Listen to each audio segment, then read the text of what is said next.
I may fall in love too fast, give everything to make this last. That's just who I am, that's just who I am. I'll probably even put you first, and forgive you even when it hurts. That's just who I am, that's just who I am.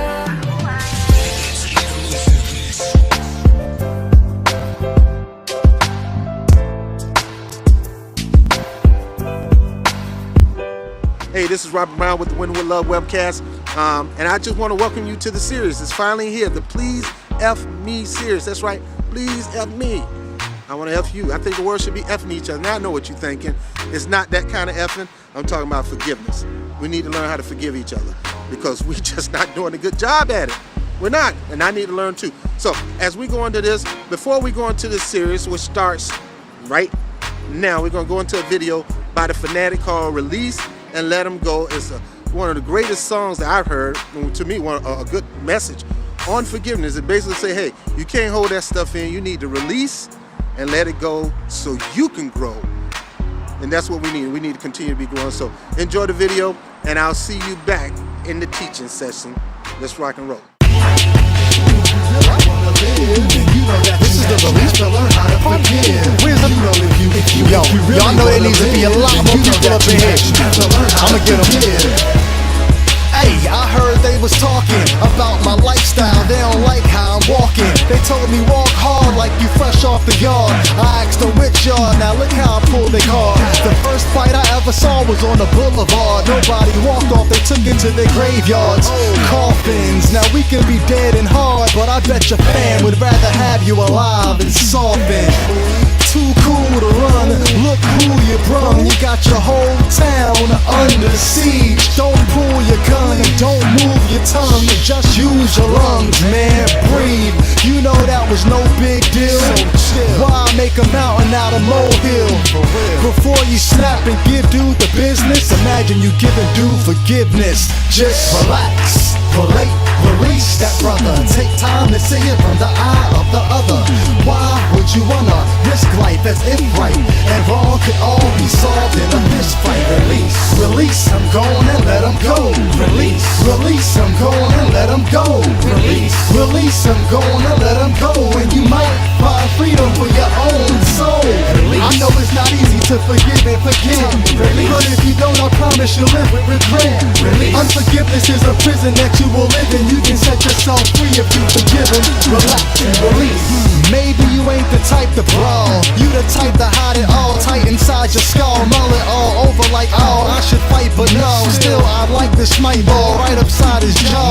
Maybe you get credit for letting your inner editor shred your thoughts up before you went out and forced your competitor. You probably kept the peace, but oddly you ain't slept in weeks. Cause there's a recipe to rest in peace. I don't know if you heard, but you gotta get rid of the bitter herbs. Stop killing them with your words. They say only God can judge. You can tell we don't hold to that. Look at how we hold a grudge. The truth is we got a right to judge, but we ain't perfect, that's why we got a right to bludge.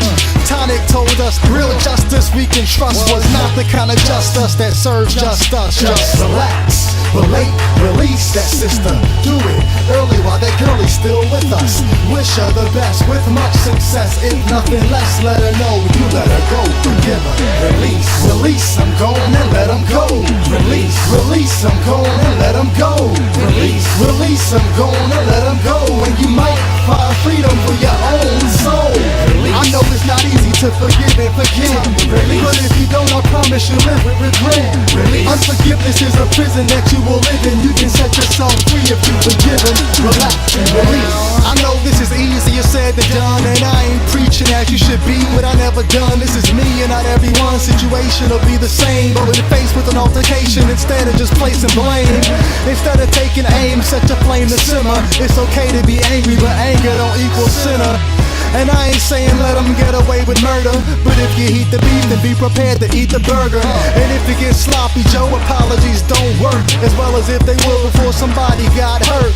Now I can give a sample, an amped up amble example of how forgiveness can get handled. Walk a mile in the sandals of a man who ran to a cross, the cross out and canceled the death and plans and dead of a planet of vandals. Forgave his enemies and his strength, it seems now we can too. Relax, relate, release that brother. Take time to see it from the eye of the other. Try to recover the bliss of oneness that comes with the gift of forgiveness and giving. Release, release, I'm gone and let him go. Release, release, I'm gone and let him go. Release, release, I'm gone and let him go. And you might find freedom for your own soul. Release. I know it's not easy to forgive and forget, but if you don't, I promise you'll live with regret. Release. Unforgiveness is a prison that you will live in. You can set yourself free if you forgive him. Relax and release. You know if you really wanna live, then you know that you have to learn how to forgive. You know if you really wanna live, then you know that you have to learn how to forgive.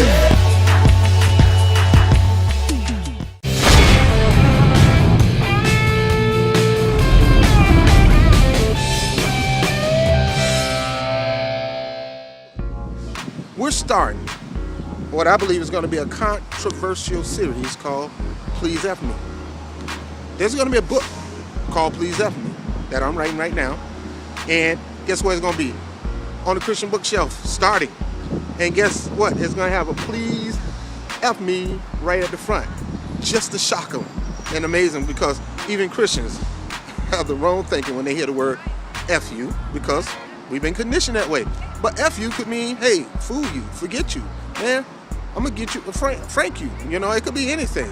Well, I got to be what the dirty mind thing. So if you thought that when I was going through all these promos, shame on you. No, I did that on purpose, so just to let you know. But this series, it starts right now. And I'm going to talk about the origins of forgiveness and unforgiveness.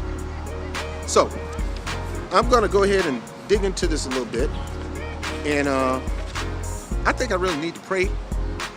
You know, and I'm not here to religious-size anybody, but I want to make sure that I'm very clear on what I'm talking about. So what I'm going to do right now, I'm taking the old tie off.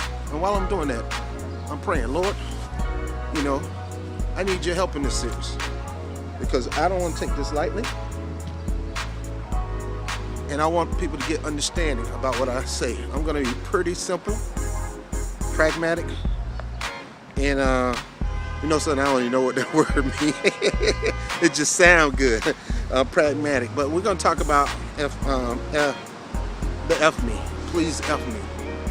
Will you please F me? So one of the things I'm going to talk about is the source of forgiveness and unforgiveness. Where did it start? Well, you know, Satan rebelled against God according to the scriptures that I believe. Your scriptures might be a little different. But Satan rebelled against God, wanted to become God. God gave him a little power, and he had a power trip. Didn't know how to handle it. Start whirling it around. Remind me of the dude on Iron Man talking about badge. Satan took it a little too extreme. And God put him in charge of the music. And Satan was so beautiful. I mean, he was instruments. He didn't have to go down to the store and buy them. He had them coming all out of his body. He was one of the most beautiful creations that God made at this time before he made us. That's why he don't like us, because we look way better than him. And he got arrogant, got cocky. And he didn't even say it out loud. The scripture said he said it within himself. I should become like the Most High God. I should rise above God. And God knew that. God dealt with him. As a result of that, he was banned from heaven. Well, how come God didn't forgive Satan? Because he was not in a class with God like we are. See, angels, the forgiveness power don't go to them. It only goes to those who are connected to God like we are. Satan was never connected to God like that. He was an angelic being, one of the most beautiful ones in history, ever. And he got cocky, and he lost his authority and got kicked out of heaven. As a result of that, Satan knew that God was not going to restore him. But here's the ticket. Satan don't want God to restore him. Satan want to be God. He hates God's guts. And Satan even hates us even more. Because when God made us, he said, let us make man in our image and our likeness. and give them dominion. That's what Satan always wanted. He wanted to be made in the image of God. He wanted to have dominion. Actually, he wanted to be God. He wanted to dominate. He even wanted to dominate God, the person who created you. I mean, go figure. Why would you do something like that? Let's get into this now. As a result of the fall of man, fall of Satan, man was created. Satan stepped on the scene. God gave man some wisdom, some knowledge, some insight, beginning to lay down some instructions on how to live life successful. Why? Because he's God and I'm God and I made you and I know what's best for you. I want you to take that to mind. Even though you don't think so, even though you think you know what's best. I think sometimes I know what's best, but God always knows more than we do. So he took that and said, I know more than you. I know what's best for you. So he began to lay some guidelines. And in the garden, he built this beautiful garden for man. And even in this beautiful garden, he saw a man was all alone. So he said, yo, I'm going to hook him up. Get one of them ribs. I'm going to eat a couple of them and put some barbecue. No, he said, but I'm getting one of them ribs and make him help me. I want Adam to feel how I feel, to be so in love with somebody. And that's what he did. Yes, he had Adam to love. Adam loved him. But God gave him a piece of himself. See, God gave us a piece of himself, and we'll go into that, all for one reason only, to go around and F people, forgive people, forgiveness. So, we're going to talk about the origin of forgiveness, the source of forgiveness. Now, I want you to understand this. Satan began a process of trying to disconnect Adam from his God. Why? Because he was a player hater. He was totally disconnected from God, miserable.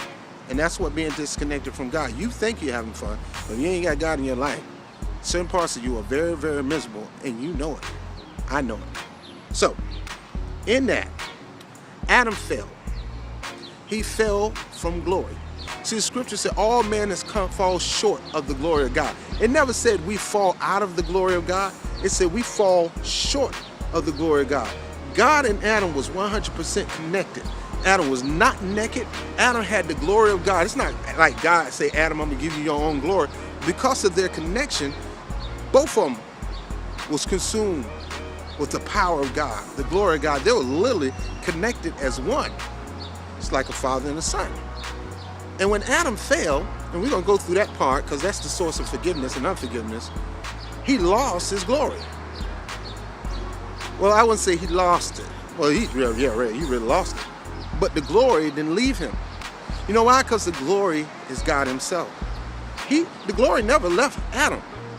Let's talk about that for a second. Adam fell short of the glory. God, even in that, God was still there. Now, let me put it this way. God set this thing up for Adam. Hooked him up with his own crib, gave him animals, gave him dominion, gave him a good-looking woman. And all God wanted was to have relationships with him and produce love children in that garden and grow his creation instead of keep creating. And in that, Adam failed. Now, the contents of how Adam failed, we'll talk about that shortly. But Adam fell short of the glory of God. Adam slipped and fell. He messed up. He had a default. Something terrible. Something that was so bad that it affected the human race, including me and you. And that was the entering of sin, which is nothing more than separation from God. We make it as this big thing. Oh, he running across he having sex with women in the park. Oh, gay people in the bathrooms and drunks laying on I'm looking at Central Park and I can see all this stuff. That's not sin. That's a result of sin. That's a sin nature. But sin was total disconnection from God, totally disobeying God. That is sin. Saying, forget you, I'm going to do it my way. That's sin. Now, let's look at this. He fell short of God's glory, but God then fell short of Adam. I want you to hear that. He fell short of God's glory, but God didn't fall short of Adam. God never left Adam.